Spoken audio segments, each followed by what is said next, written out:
Basahin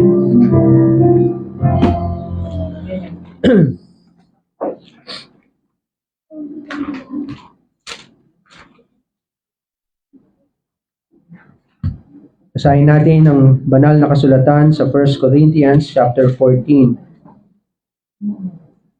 Ang unang liham ni Apostol Pablo sa mga taga-Korinto, kabanatang 14. Babasahin natin mula verse 1 hanggang sa katapusan ng kabanata.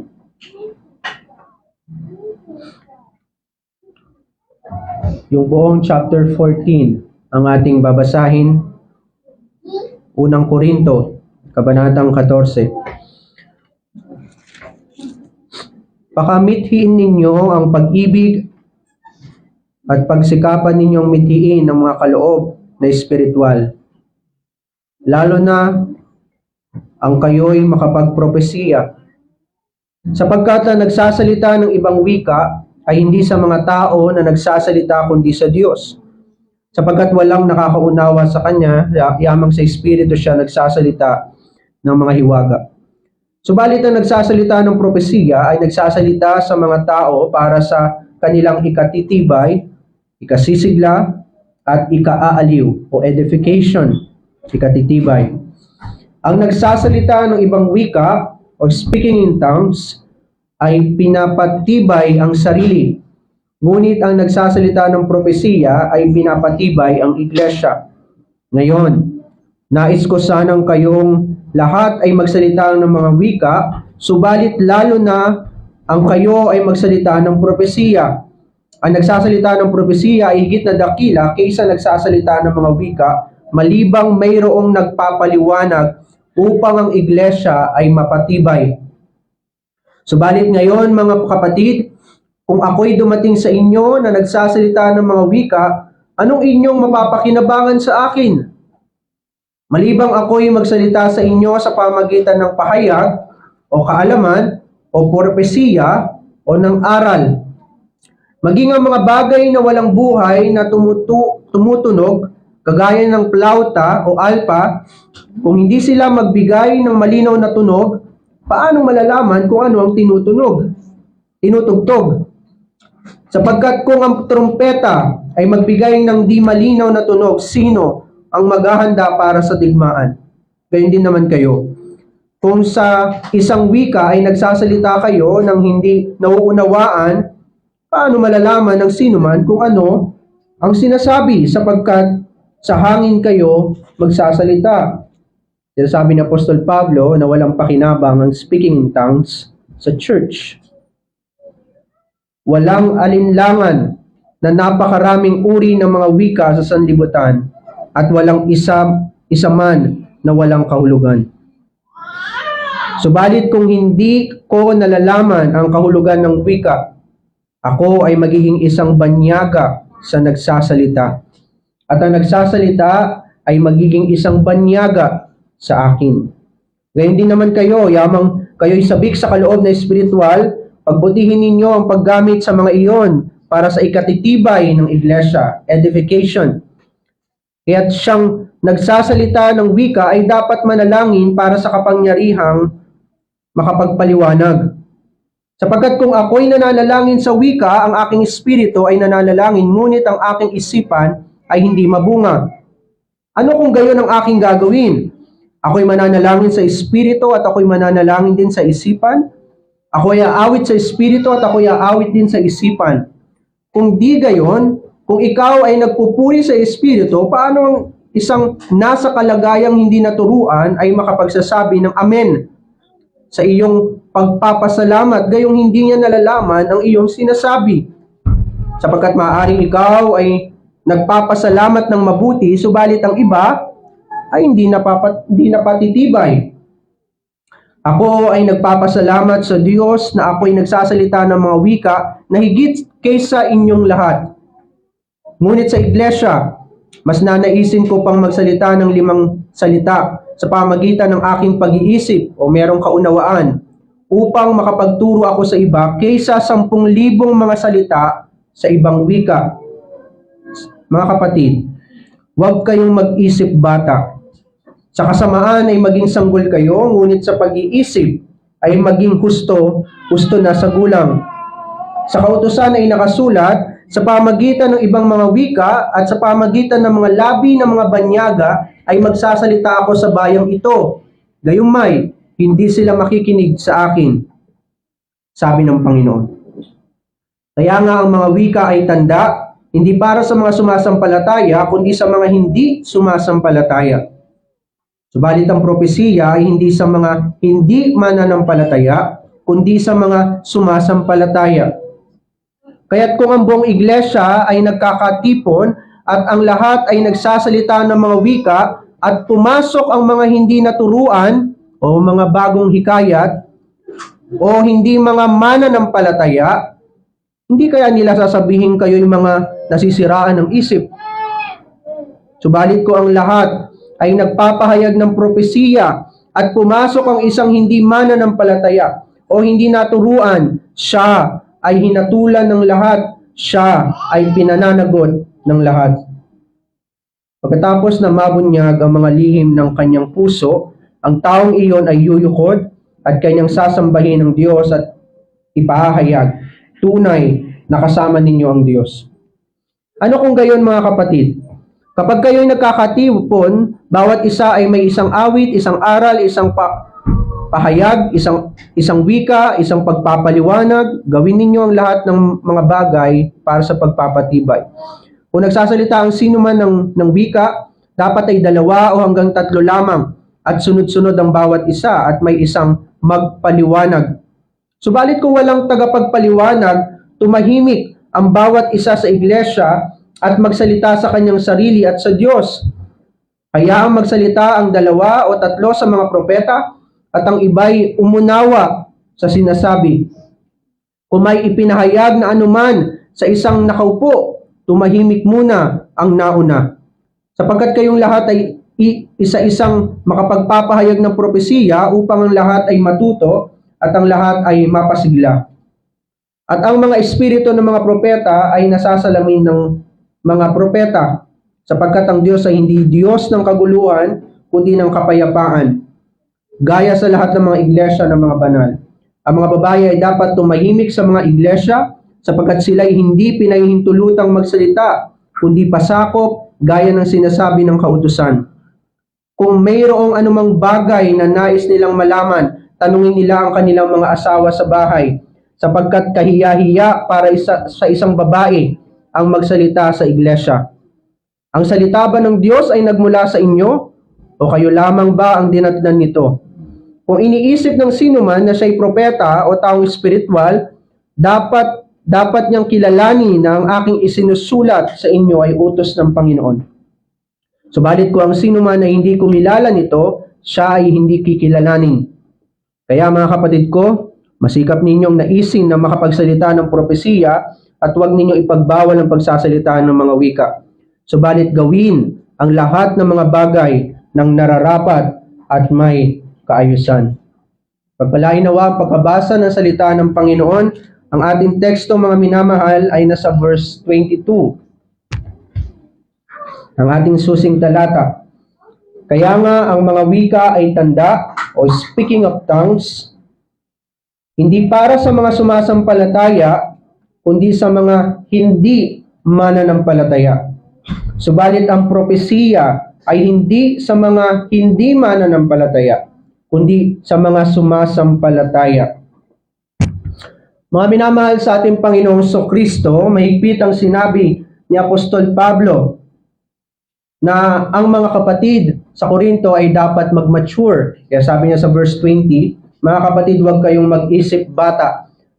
At yung bahagi ng pagiging isip bata ng mga taga-Korinto ay mas inaasam-asam nila at ninanais nila na magkaroon sila ng spiritual na kaloob ng pagsasalita ng wika o yung speaking of tongues, pero nagkukulang sila sa propesiya. At isa pang problema sa Korinto ay sabay-sabay sila nagsasalita na para silang nasa pamilihan, na ang sabi ni Pablo, kapag merong pumunta na bagong hikayat, malilito lamang yung bagong hikayat. Nagsasalita kayo ng iba't ibang wika na hindi naman nauunawaan ni numan. Kahit ikaw, hindi mo nauunawaan yun, sabi ni Pablo. Kaya sabi ni Pablo, kung magsasalita kayo ng iba't ibang wika, kailangan merong interpreter at merong nagpapaliwanag kung anong sinasabi ninyo para sa ikatitibay ng iglesia. Kung ikaw ay nagsasalita ng iba't ibang wika at walang nag-i-interpret, manahimik ka na lang. Napatibay nito ang sarili mo, pero ang iglesia hindi nito napapatibay kung wala namang magpapaliwanag kung anong sinasabi mo. Paulit-ulit na sinasabi ni Pablo, kung ang iglesia ay nagkakatipon-tipon, ang ibig sabihin nito, local church, na merong kaayusan sa panambahan, merong kaayusan sa katuruan. Kung sinabi ni Pablo na ang Panginoon ay hindi Diyos ng kaguluhan, una niyang binanggit ang mga propeta. Ibig sabihin, ang mga aral ng iglesia ay merong kaayusan. Ito ay tagpi-tagpi. Ito ay laging merong kaugnayan sa isa't isa. Hindi mo maaaring salangsangin ang isang doktrina nang hindi mo sinasalangsang ang lahat ng doktrina ng iglesia. Dapat ang mga katuruan ng iglesia ay lohikal at nasasalamin dito ang kaayusan ng iglesia.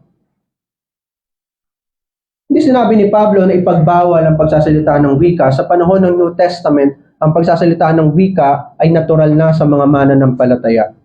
Sa panahon ng itinatag ng mga lumang iglesia, naroon kasama doon ang mga hiwaga ng Espiritu Santo at kasama doon ang pagpapagaling, pagsasalita ng iba't ibang wika, maging yung kapangyarihan ng Espiritu Santo na yung mga apostol ay kayang pumatay ng isang sinungaling, kagaya ni Safira at Ananias, na nagsinungaling hindi lamang sa Espiritu Santo, kundi nagsinungaling mismo sa Diyos. At naroon din ang kaloob na makapagsulat sila ng mga liham at mga kasulatan na sadyang infallible. Ang ibig sabihin nito ay mapapanaligan, walang pagkakamali, at totoong salita ng Diyos bilang kinasihan ng Espiritu Santo. Pero yung pagsasalita ng wika o pagsasalita ng iba't ibang wika o yung speaking in tongues, napaka-attractive nito sa mga mananampalataya. Kasi once na sila ay nag-speaking in tongues, napaka-dramatic lahat ng nangyayari. Nakakaiyak, binubusog nito ang emosyon ng tao, at nakakamangha kung paanong yung dila ko na hindi naman sanay sa mga banyagang wika, ay nagsasalita ngayon ng iba't ibang wika. Isa itong himala na mula sa Diyos. At kagaya ng mga Hudyo na talagang fascinated sila, na talagang naaaliw sila, lagi silang may nakikitang himala, na ang mga Kristiyano sa Korinto ay nahuhulog na sila sa kasalanan na nakatingin na lang sila doon sa speaking in tongues, na para bang yung panambahan ng Panginoon ay sinasaklaw na lang ng lagi na lang speaking in tongues. Na hindi nalilipas ang gawain ng Panginoon na walang mag-speaking in tongues. Sabi ni Pablo, mas naisin ninyo ang pagpopropesiya. Ang sabi niya, pakamithiin ninyo ang pag-ibig at pagsikapan ninyong mithiin ang mga kaloob na espiritual, lalong-lalo na kayo'y makapagpropesiya. Kinukulang sa maturity ang mga tao sa Korinto. Para silang bata na ang gustong-gusto lamang nila ay yung binubusog ang kanilang emosyon, binubusog ang kanilang mga mata. Sabi ni Pablo, kinukulang kayo sa propesiya. At sinabi ni Pablo kung anong ibig sabihin ng propesiya. Ang ibig sabihin ng propesiya, sabi sa verse 6, kaalaman, propesiya, aral. Yun ang ibig sabihin ng propesiya. O sa mababaw na salin, ang ibig sabihin ng pagpopropesiya, mga aral ng Diyos, mga karunungan ng Panginoon. Mas aliw na aliw ang tao sa mga mangangaral na entertaining. Merong TV sa kabila, merong projector sa kabila, at maganda ang mga pag-aawitan. Kasi nga ang tao, ang kalikasan ng tao, kapag binusog mo ang mata ng tao, aliw na aliw ang tao. Kaya sabi ni Pablo, nagkukulang kayo sa propesiya. Busog na busog ang inyong mga mata, Busog na busog ang inyong mga tenga, pero nagkukulang kayo sa mga aral ng Panginoon bilang kanyang pagsaway sa mga taga-Korinto. Ang sabi niya, huwag kayong mag-isip bata. At sa tuwing dumarating ang propesiya, itong mga mananampalataya sa Korinto, ay meron silang mali siya. Lagi silang may nasasabi sa preaching. Lagi silang merong nasasabi sa pangangaral.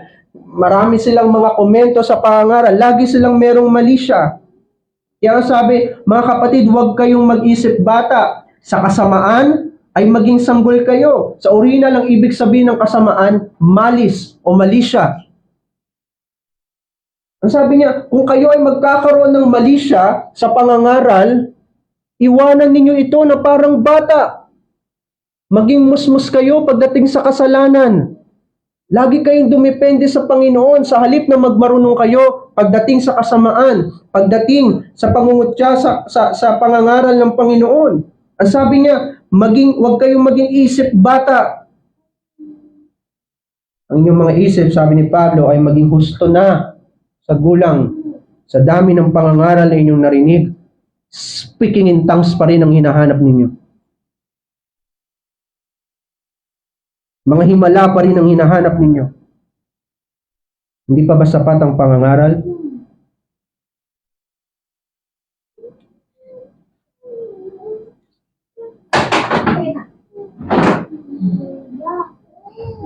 Hindi pa ba sapat na malinaw na ipinapangaral sa inyo ang kalooban ng Panginoon at hinahanap nyo pa yung mga bagay na makapagbubusog na inyong mga mata?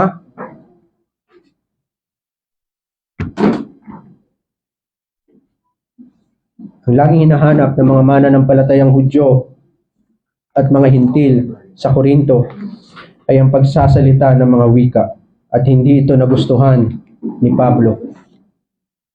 Ang tema natin sa umagang ito, ang mga wika ay tanda. Pinaliwanag ni Pablo na ang mga pagsasalita ng wika o yung speaking in tongues ay hindi para sa mga mananampalataya, kundi para lamang sa mga hindi sumasampalataya. Una, titingnan natin yung spiritual na kaloob na ito ng speaking in tongues. Pangalawa, ang dahilan kung bakit ito isang tanda. At sabi ni Pablo, ito ay tanda para sa mga hindi sumasampalataya. At pangatlo, yung gracious prophesying in it. Ang ibig sabihin, yung mapagbiyayang pagpapahayag ng Diyos, kalakip ng speaking in tongues. Ang kaloob ng pagsasalita sa iba't ibang wika ay isang kaloob sa panahon ng mga apostol lamang. At ito ay para sa ikasusulong ng Ebanghelyo. Nung ibinuhos ng Panginoon ang Espiritu Santo, kabilang dito ay yung pagsasalita ng iba't ibang wika. Dahil talagang inilaan ng Panginoon yung araw ng Pentecostes, kapistahan ng Pentecostes, dahil maraming mga dayuhan na pupunta sa Jerusalem para makipista sa mga Hudyo at para maunawaan ng mga Hintil at mga hindi naman Hudyo ang Ebanghelyo ng Panginoon. Ang ginawa ng Espiritu Santo nung siya ay dumako sa mga mananampalataya noon kasama ng mga apostol, nagsalita sila sa iba't ibang wika para maunawaan ng mga banyaga ang Ebanghelyo ng Panginoon. Ginawa ito ng Espiritu Santo para sa ikasusulong ng Ebanghelyo, hindi para gamitin sa linggo-linggo na lang gawain ng iglesia. Para ito sa panahon ng mga apostol na kinakailangan pa ang mga himala at ang mga ganitong kaloob para sa ikatitibay at ikatatag ng iglesia ng Panginoon. Pero ngayon na matatag na ang iglesia sa katotohanan, naibigay na ang Biblia, hindi na kailangan ng mga ganun. Matagal nang naitatag ng Panginoon ng iglesia at ang batong panulukan ng iglesia ay ang Panginoong Kristo. At itinatag niya ang kanyang iglesia sa mga saligan ng mga katuruan ng mga apostol, kaya hindi na kinakailangan yung mga ganong kaloob. Ang mga Hudyo at mga Hintil ay narinig ang Ebanghelyo sa pamagitan ng speaking in tongues. Isa itong tanda, isa itong sign, isa itong himala, at hindi natin alam kung paano nangyari ito.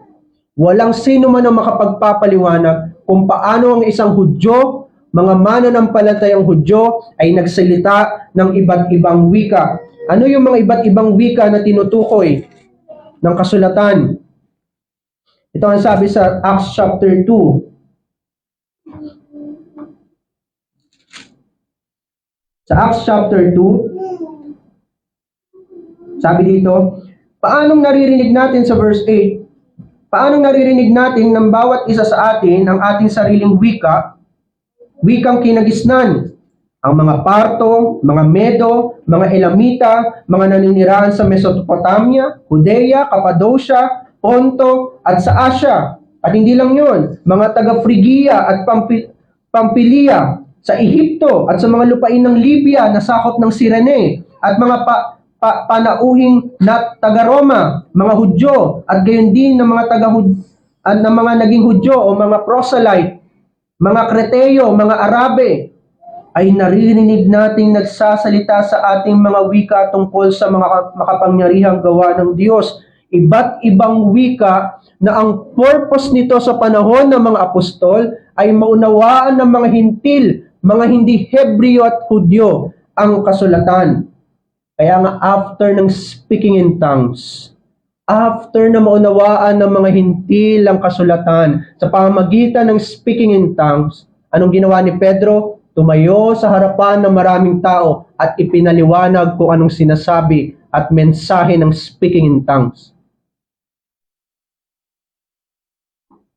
Kasi hindi mo maihiwalay ang speaking in tongues sa propesiya o pagpapaliwanag. Para ito sa kaligtasan ng maraming hintil at Hudyo. Hindi natin alam paano nangyari ito. Ibinuhos ng Espiritu Santo at nagsalita sa iba't ibang wika ang mga mananampalataya. At merong tagpo sa Acts 19 na nung pinatungan ng kamay yung mga elder ay nagsalita ng iba't ibang wika ang mga apostol at saka sila nagpropesiya. Hindi natin alam kung paano nangyari ang mga ito. Maraming mga opinyon patungkol sa pangyayaring ito sa Acts 2. Ang iba ay namangha, ang sabi doon, at ang iba ay kinutya ang mga mananampalataya noon. Ang sabi sila ay lango sa bagong alak. Ang kaloob na ito ng speaking in tongues ay biglaan at hindi pinag-aaralan. Sa kasaysayan ng New Testament Church, wala kang isamang nakita o nabasa sa mga mananampalataya na pinag-aralan nilang mag-speaking in tongues. Ang kaloob na ito ay biglaan at biglaan lamang nangyayari. Hindi ito mapipigilan ng tao. Mangyayari at mangyayari ang speaking in tongues sa mga mananampalataya sa panahon ng New Testament. Ayon sa kalooban ng Espiritu Santo. Ang kaloob na ito ay soberanong ibinibigay ng Espiritu. Hindi para sa lahat. Kasi sabi ni Pablo, kung lahat kayo magsasalita ng iba't ibang wika, anong ibig sabihin ng para sa church? Kung lahat kayo apostol, lahat kayo pastor, lahat kayo elder at diakono, anong mangyayari sa church pag gano'n? Hindi lahat pinagkalooban ng speaking in tongues, sabi niya. Kasi hindi naman ito natural. Sa mga mananampalataya, ito ay soberanong ipinagkakaloob lang sa iilan. Ang kaloob na ito ay nangyari ayon lamang sa kalooban ng Diyos, at hindi ayon sa kalooban ng tao. Maraming church ngayon pinag-aaralan kung paano mag-speaking in tongues. Ulit-ulit mo sasabihin ng mga salita hanggang sa ikaw ay mabulol at para sabihin mo na ikaw ay nag-speaking in tongues. Ang kaloob na ito ay ayon sa iba't ibang wika ng mga bansa. Nakita natin yun sa Acts 2. Naunawaan ng mga banyaga ang mga sinasabi nila. Hindi yung katulad ng pag-speaking in tongues ngayon na kahit sila hindi nila maunawaan. Ang speaking in tongues noon, nauunawaan ng iba't ibang mga bansa, mga wika na kanilang nakagisnan. Ang kaloob na ito, ang speaking in tongues, ay huminto na ng kahuli-huli ang apostol, si Apostol Juan, ang pinakabatang apostol na namatay noong 100 AD. Huminto na ang speaking in tongues na namatay na ang kahuli-huli ang apostol, sapagkat hindi na kinakailangan ng speaking in tongues. Wala itong pinagkaiba sa mga himala. Wala nang mga apostol ngayon, sapagkat ang pagiging apostol ay isang unique gift ng Panginoon para sa 12 kalalakihan o 13 kalalakihan. Hindi ito ipinagkakaloob sa lahat at nung namatay na ang mga apostol, lumipas na rin ang mga mirakulo, ang pagiging ebanghelista, ang pagiging apostol, ang pagkakaroon ng speaking in tongues, pati ang mga mirakulo at mga pagpapagaling. Wala ng mga pastor ngayon ang kaya pang magpagaling. Hindi katulad ng panahon ng mga apostol, madaanan lamang ng kanilang anino, talagang gumagaling yung lumpo. At kaya nilang ibalik sa buhay yung isang namatay na, kagaya nung nakatulog sa pangangaral ni Pablo.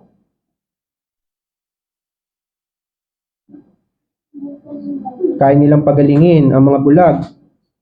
Dahil itinatatag pa ang iglesia noon, kailangan pa ng mga picture ng mga mirakulo. Kailangan pa yung mga makakatulong sa mga mananampalataya para mas lalo silang dalhin sa ebanghelyo ng Panginoon. Hindi para lalo nilang tignan yung himala na para bang natatapos yung buhay nila bilang Kristiyano sa mga himala. Yung mga himalang ito ay nagpapaliwanag at idudulot sila sa pagkaunawa sa Panginoong Kristo. Sapagkat ganun ang ginawa ng Panginoon. Nung binuhay niya si Lazaro, ang sabi niya siya ang muling pagkabuhay. Nung pinarami niya ang mga tinapay at ang mga isda, ang sabi niya, ako ang tinapay na nagmula sa langit, ang mana na nagmula sa langit. Laging meron itong kalakip na pangangaral bilang pagpapatibay at pagpapatunay ng otoridad ng Diyos na ibinigay sa mga apostol at maging kay Kristo. Laging ang hinahanapan ng mga Hudyo si Kristo, anong himala ang gagawin mo para sa amin? Ang sinasabi ng mga Hudyo, anong authority meron ka para sawayin mo kami sa aming ginagawa? Ngunit ang autoridad natin, mga minamahal, lalo na ng mga pastor at iglesia, ay narito na. Hindi na kailangan ng mga himala. Sapat nang merong isang nangyaring himala. Ang Diyos ay nagkatawang tao, namatay, muling nabuhay, umakyat sa langit. Sapat na ang himalang iyon na kung paanong ikaw ay makasalanan, ay binuhay ng Panginoon ng kaluluwa mo, at naligtas ka. Sapat na yun para sa atin. Ang kailangan na lang natin ay yung pangangaral. Hindi na kailangan ng mga iba pang mga himala. Hindi na kailangan ng mga speaking in tongues dahil hindi yan kailangan sa church. Makagugulo lamang yan sa church. Ilang beses tayong nalito sa mga pinanggalingan nating church dati na nakakaramdam pa tayo ng inferiority o pagiging maliit kapag hindi tayo nag-speaking in tongues. Nakapukaw na ang ating atensyon sa mga nangyayari sa church. Pero yung gospel, hindi natin alintana na itinuturo pala sa atin ay bulang ebanghelyo. Ang pagsasalita sa iba't ibang wika ay laging merong kasamang propesiya o pagpapaliwanag. Ito lagi ang nangyayari sa New Testament church dati. Kung walang pagpapaliwanag, dapat manahimik yung nagsasalita ng iba't ibang wika. Kapag ginagawa ito sa church, dapat ito ay merong kaayusan. Ito ang sabi sa verse 27 and 28. Kung nagsasalita ang sino man ng wika, dapat ay 2 o hanggang 3 lamang at sunod-sunod ang bawat isa at may isang magpaliwanag. Subalit kung walang tagapagpaliwanag, tumahimik ang bawat isa sa iglesia at magsalita sa kanyang sarili at sa Diyos. Hindi kasi kailangan ng speaking in tongues, lalo na kung walang nagpapaliwanag. Ang pinakamahalaga kasi sa speaking in tongues, sa lahat ng himala ng Panginoon, ay kung ano ang kahulugan at sinasabi ng Espiritu upang mapagtibay ang pananampalataya ng buong iglesia. Paulit-ulit si Pablo sa ikatitibay ng iglesia.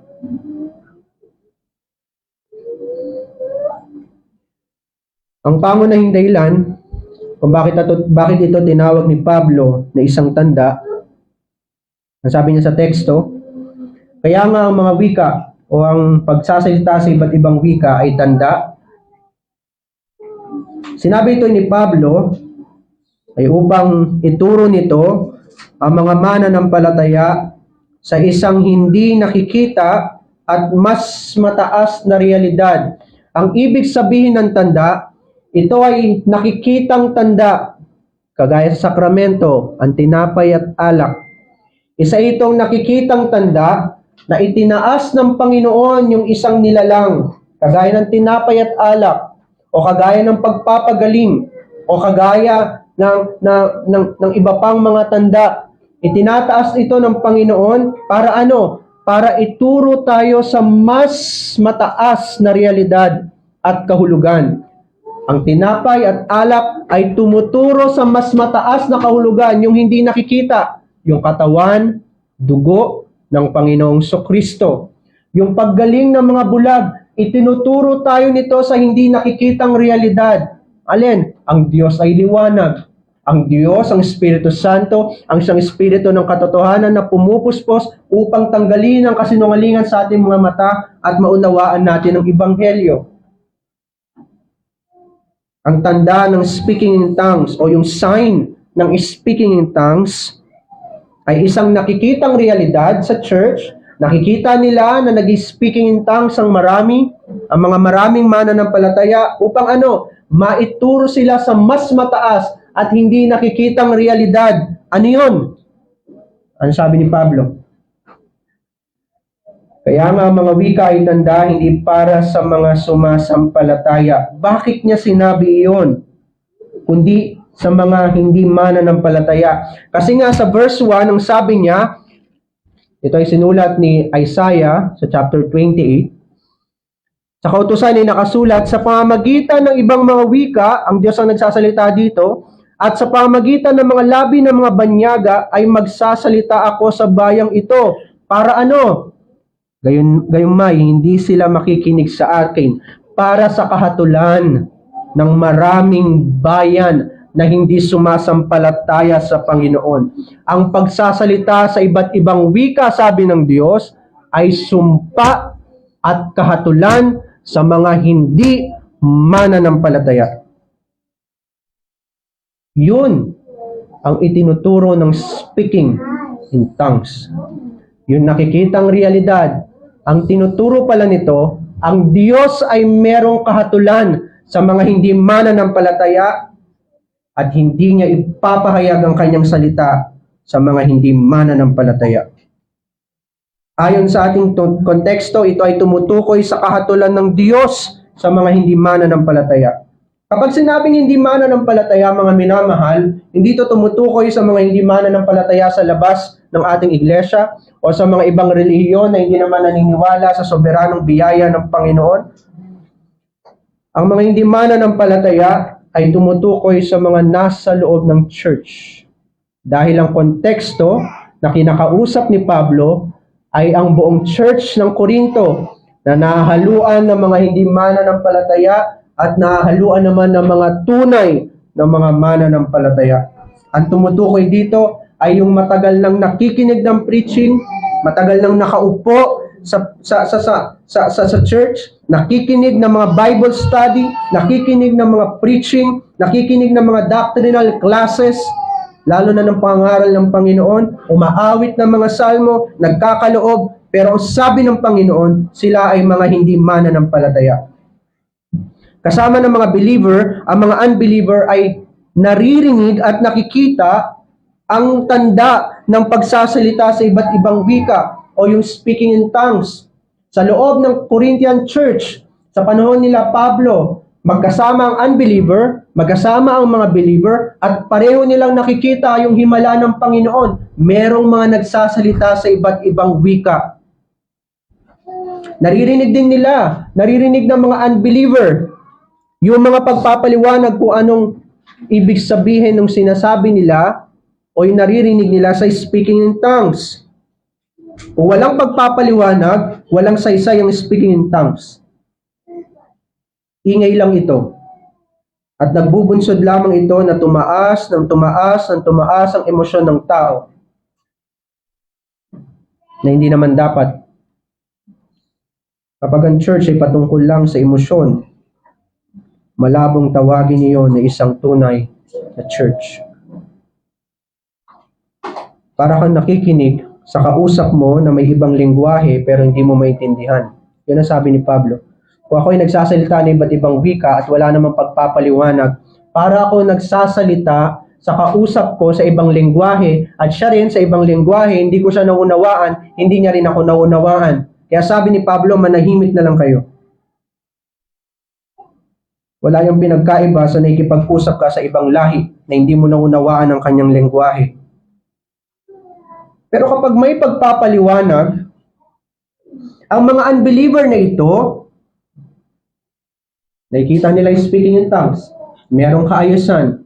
2, 3, tumatayo, nag-speaking in tongues. Merong tatayo para mag-interpret, yun ang kaayusan, sabi ni Pablo. At kapag narinig ito ng mga unbeliever, na mga hindi tunay na mananampalataya, ang mga unbeliever walang pake. Walang pakialam sa salita ng Diyos. Hindi nila alintana kung anong ibig sabihin ng propesiya ng Panginoon. Hindi nila alintana kung anong ibig sabihin ng nilalaman ng speaking in tongues. Walang saysay sa kanila ang speaking in tongues. Walang saysay sa kanila ang pagsasalita sa iba't ibang wika. Ngunit mga minamahal, nung sinabi ng speaking in tongues ay tanda para lamang sa mga hindi mananampalataya. Sadya kasing ibinigay ng Diyos ang kaloob na ito na pagsasalita sa iba't ibang wika sa mga sinaunang iglesia upang sabihin sa mga hindi mananampalataya na wala silang bahagi sa salita ng Diyos. Itinago ng Diyos ang kapahayagan mula sa mga hindi mananampalataya. Kaya pala merong speaking in tongues nung panahon nila Pablo at ng mga apostol ay upang itago ng Diyos ang kanyang salita mula sa mga hindi mananampalataya. Na kahit merong interpretation, nakatingin pa rin yung mga hindi mananampalataya sa speaking in tongues at hindi nila alintana ang sinasabi ng Panginoon sa pamagitan ng propesiya. Walang kapahayagan para sa mga hindi mananampalataya. Hindi ninanais ng Panginoon na sila ay maligtas. Hindi totoo na ninanais ng Diyos na maligtas ang lahat ng tao sa pamagitan ng pangangaral. Dahil alam natin na ang pagnanais ng Diyos ay laging makapangyarihan. Ang sabi sa Psalm 115, ano bang maibigan ng Panginoon ay kanyang gagawin. Kung ang ibig niya ay maligtas ang lahat ng tao, di sana walang impyerno ngayon. Hindi totoo na nais ng Diyos na maligtas ang lahat ng tao. Patunay yan sa sinabi ni Pablo sa verse 21. Na sa pamagitan ng iba't ibang pagsasalita ng iba't ibang wika, hindi niloob ng Diyos na maligtas ang marami sa pamagitan ng pagsasalita sa iba't ibang wika. Ang propesiya ay hindi para sa lahat, sabi ni Pablo. Hindi para sa kanila. Hindi para sa mga hindi mananampalataya. Kaya nga ang mga wika ay tanda, hindi para sa mga sumasampalataya, kundi sa mga hindi mananampalataya. Subalit, ito ang sabi ni Pablo, ang propesiya ay hindi sa mga hindi mananampalataya. Ang propesiya ay hindi para sa mga unbeliever, kundi sa mga believer o sumasampalataya lamang. Ang para lang sa mga unbeliever ay yung mismong speaking in tongues. Hanggang doon lang yun. Walang salita ng Panginoon, walang pagpapaliwanag, walang kahulugan para sa kanila, hanggang pagsasalita lang ng iba't ibang wika. Doon lang natatapos ang kinahihinatnan ng mga mananampalataya. Kaya nga sabi ni Pablo, ang pagsasalita ng iba't ibang wika ay para lamang sa mga hindi mananampalataya. Ito ay tanda ng kanyang kahatulan para sa mga hindi mananampalataya. Ang propesiya ay hindi inilaan ng Diyos para sa mga unbeliever. Ang propesiya ay para sa kanilang kahatulan. Ang propesiya ay para sa kahatulan ng mga unbeliever. Hindi ito para sa kanilang kaligtasan. Walang kaligtasan para sa kanila. Hindi nais ng Diyos na maligtas sila.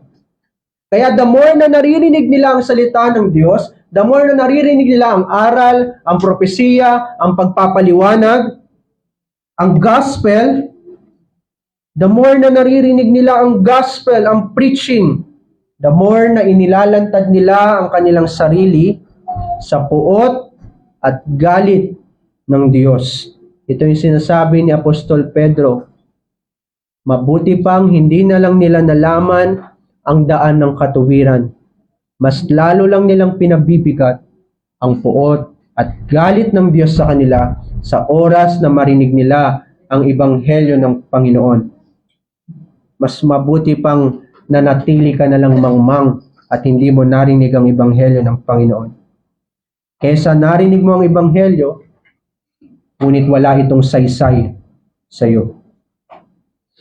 Ang nilalaman kasi ng speaking in tongues, mga minamahal, sabi ni Pablo, pakinggan ninyo sa verse 2. Ang sabi dito, sapagkat na nagsasalita ng ibang wika ay hindi sa mga tao nagsasalita kundi sa Diyos, sapagkat walang nakakaunawa sa Kanya. Yamang sa Espiritu siya nagsasalita ng mga ng mga hiwaga. Ang nilalaman ng speaking in tongues ay mystery of the kingdom. Yung mga hiwaga ng kaharian ng Panginoon. Yung mga hiwaga ng pananampalataya. Yun ang nilalaman ng speaking in tongues. Laging merong doktrina yung pagsasalita ng iba't ibang wika sa panahon ng mga apostol. Hindi ito basta pagsasalita ng iba't ibang wika katulad ng nangyayari ngayon. Ito ay laging merong doktrina at nilalaman. At ang nilalaman nito ay ang mga hiwaga ng pananampalataya. Sa madaling sabi, ang nilalaman ng speaking in tongues ay yung gospel ng Panginoon. Wala nang iba. Kaya nga yung mga hintil at mga Hudyo na nakarinig sa speaking in tongues doon sa Acts 2, sumampalataya sila sapagkat ang narinig nila yung gospel ng Panginoon. Ang gospel na ito ang hahatol sa mga hindi mananampalataya, ang hahatol sa kanilang mga kasalanan. At kung wala ang biyaya ng Diyos, ang gospel na iyon ay para sa ikapupuksa ng kanilang kaluluwa. Hindi ito para sa kanilang kaligtasan. Pinagmamatigas ng Diyos ang kanilang mga puso sa pamagitan ng propesiya o preaching. Kinukutya nila ang preaching at mas lalo nilang kinapupuotan ang Diyos. Ito ang sabi sa Isaiah 23. Isaiah 23 verse 10. Ito yung reaction ng mga hindi mananampalataya sa preaching. Isaiah 23 verse 10 and 13.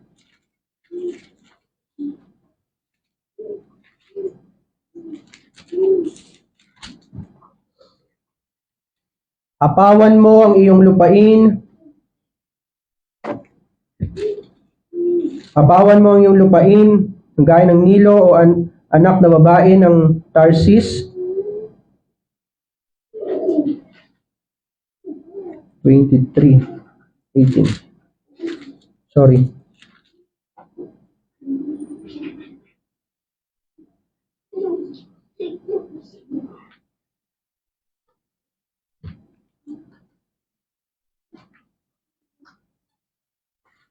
(28)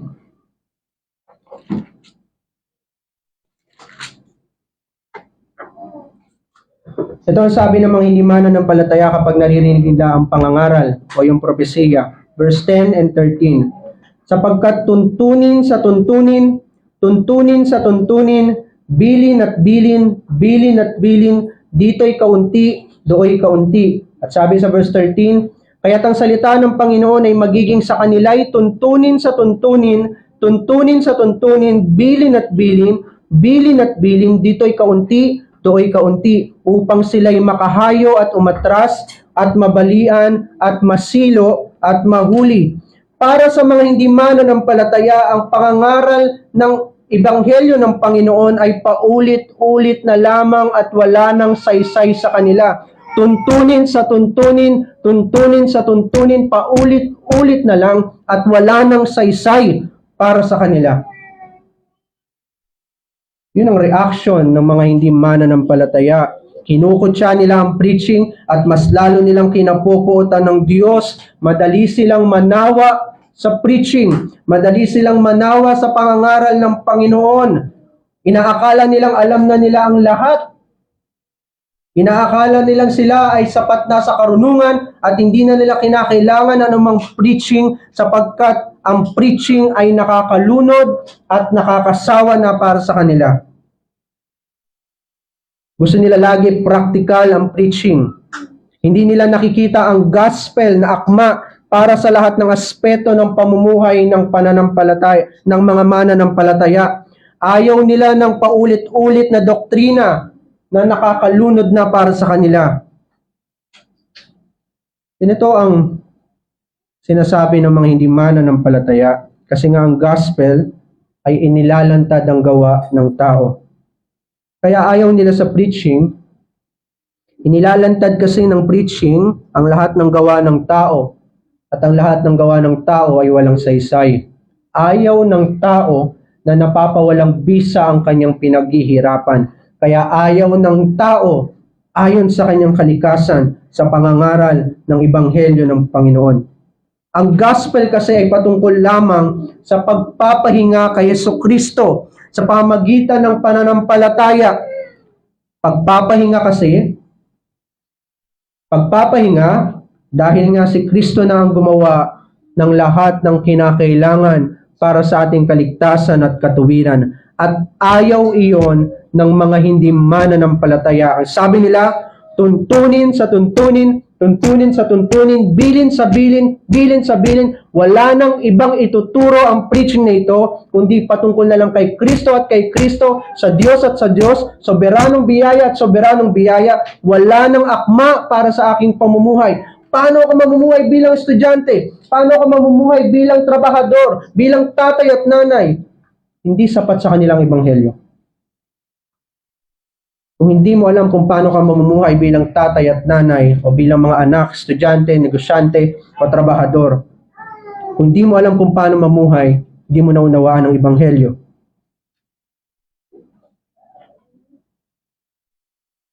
Sapat na ang ebanghelyo para ituro sa atin ang daan ng katuwiran. Sapat na ang ebanghelyo para ituro sa atin kung paano tayo mamumuhay bilang mga binanal ng Panginoon. Sa gospel, ang tao ay lubhang ibinababa ng Diyos. Kaya gusto nila laging practical preaching kasi naitataas ko anong dapat nilang gawin sa araw-araw. Hindi ganun ang preaching. Hindi ganun ang propesiya.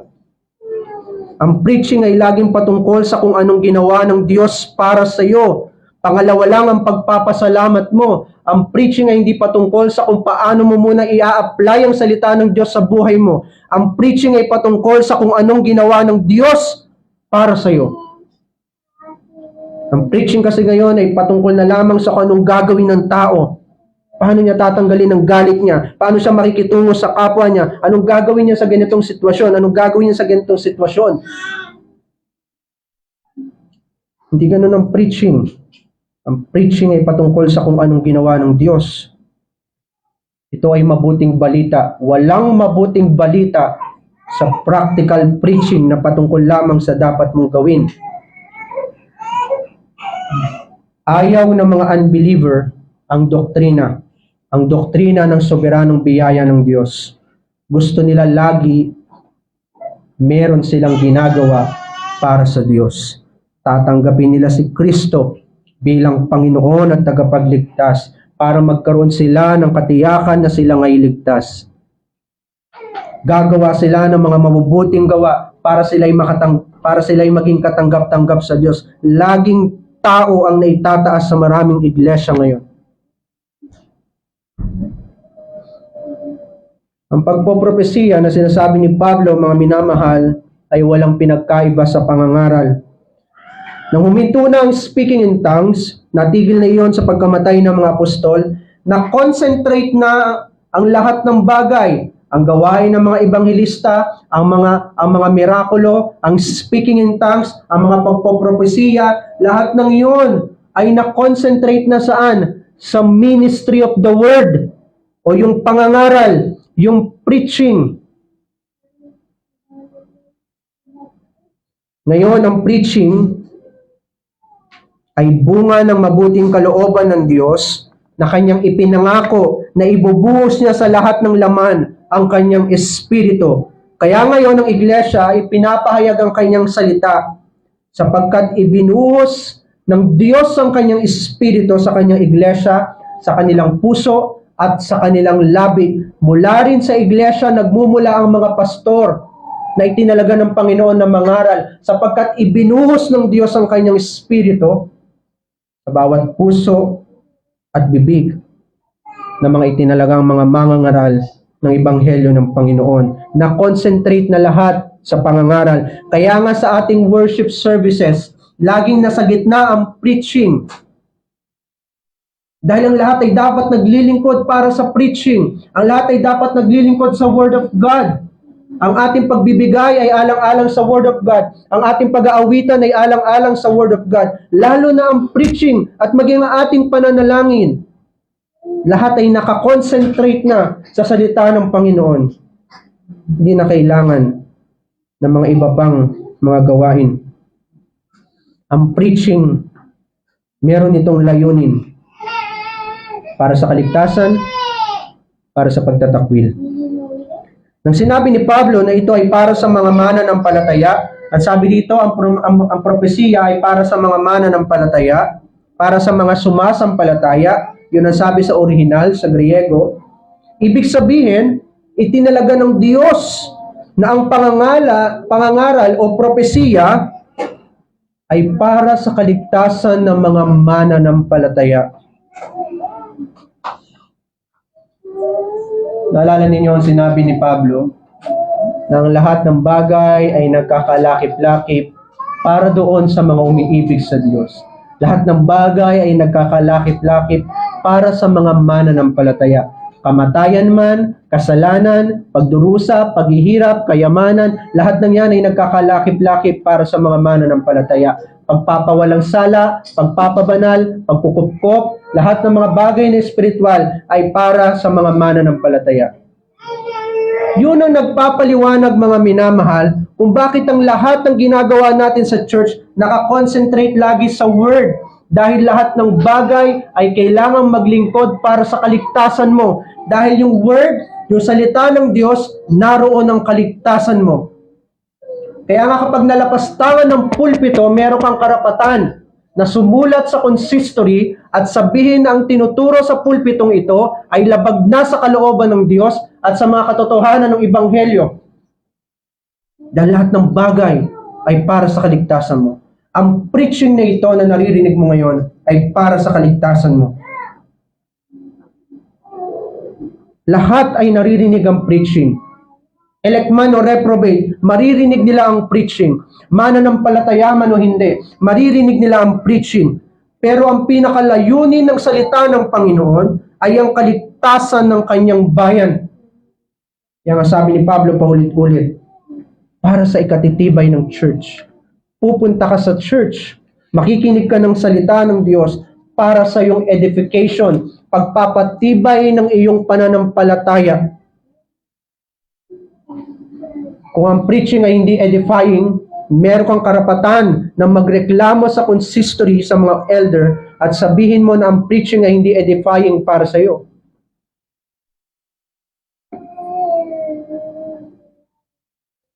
At ang preaching na nakapagpapatibay sa ating pananampalataya, walang iba kundi ang pangangaral ng Panginoong Kristo, sapagkat yun lamang ang tinig na naririnig ng kanyang mga tupa, ang tinig ng kanilang mabuting pastol. Ang kailangang naitatanghal sa atin sa pangangaral ay ang ating Panginoong Kristo. Hindi mismo yung preaching, hindi yung way na pagsasalita ng pastor, hindi yung pagiging eloquente ng pagsasalita ng pastor ng kanyang pangangaral, hindi mismo yung salitang naririnig mo, hindi mismo yung speaking in tongues. Mga minamahal, yung nilalaman. Yung nilalaman ng preaching, yung nilalaman ng speaking in tongues sa panahon nila Pablo, yun ang importante. Kung titigil ka lang sa mismong preaching, kung paano ito pinirich, kung paano ito pinangaral, ito yung sinasabi ni Pablo na yung speaking in tongues ay isang tanda para lamang sa mga hindi mananampalataya. Tumigil na ang buhay mo sa preaching. Hindi mo naunawaan yung nilalaman. Yung mga hindi mananampalataya noon, tumigil na ang kanilang buhay sa speaking in tongues. Hindi nila naunawaan yung nilalaman ng speaking in tongues. Hindi yung preaching, mga minamahal. Hindi yung mismong pagsasalita. Yung nilalaman ng preaching. Si Jesucristo. Kapag wala si Jesucristo sa anumang pangangaral, umalis ka ng iglesia at lumayo ka ng mabilis at tumahanap ka ng isang iglesia na nangangaral ng tapat sa Ebanghelyo ng Panginoong Jesucristo. Ang speaking in tongues kasi ay hindi isang tanda para sa mga mananampalataya, yun ang sabi ni Pablo. Hindi ito para sa kanilang kahatulan. Kung ang ibig sabihin ng speaking in tongues ay kahatulan para sa mga hindi mananampalataya upang ikubli ng Panginoon ang kanyang katotohanan mula sa kanila, hindi ito para sa mga mananampalataya. Hindi ito isang tanda na nagsasabi na kinukubli ng Diyos ang kanyang sarili mula sa atin. Ang totoo, tinawag tayong kaibigan ng Diyos sapagkat ipinapahayag ng Diyos ang kanyang mga lihim sa atin. Kaya tayo tinawag na mga kaibigan ng Diyos. Ang speaking in tongues ay dumarating sa kanila, sa atin ng mga mananampalataya ng merong kasamang propesiya upang maging malinaw sa kanila, sa atin ng mga mananampalataya kung sino si Jesucristo at kung ano ang kanyang ginawa para sa kanila. Kung babalik tayo sa sinabi ni Pablo, totoo na hindi para sa atin ang speaking in tongues. Dahil ito ay patungkol sa kahatulan ng Panginoon para sa mga hindi mananampalataya. Pero kapag dumarating ang speaking in tongues, kapag dumarating ang preaching, kapag dumarating ang pagpapaliwanag, ito ay dumarating sa atin upang maging malinaw, mabuksan ang ating kaisipan, ang ating mga mata, at upang ang makita lamang natin ay ang ating Panginoong Jesucristo at ang lahat ng kanyang ginawa para sa atin. At doon tayo nagpapasalamat sa Panginoon. Papasalamat tayo na sa iglesyang ito, ang pinakamataas sa lahat ay ang pagpopropesiya o ang pangangaral ng salita ng Panginoon. Amen. Ama naming Diyos, pinakilala mo ang iyong sarili sa amin sa pamagitan ng iyong salita. At habang kami nabubuhay, hindi titigil ang iyong gawain na ipakilala ang iyong sarili sa amin. Sapagkat ang pagkakilala sa iyo ay ang buhay na walang hanggan. Ito lamang po aming panalangin sa tayong pangalan ni Jesus. Amen.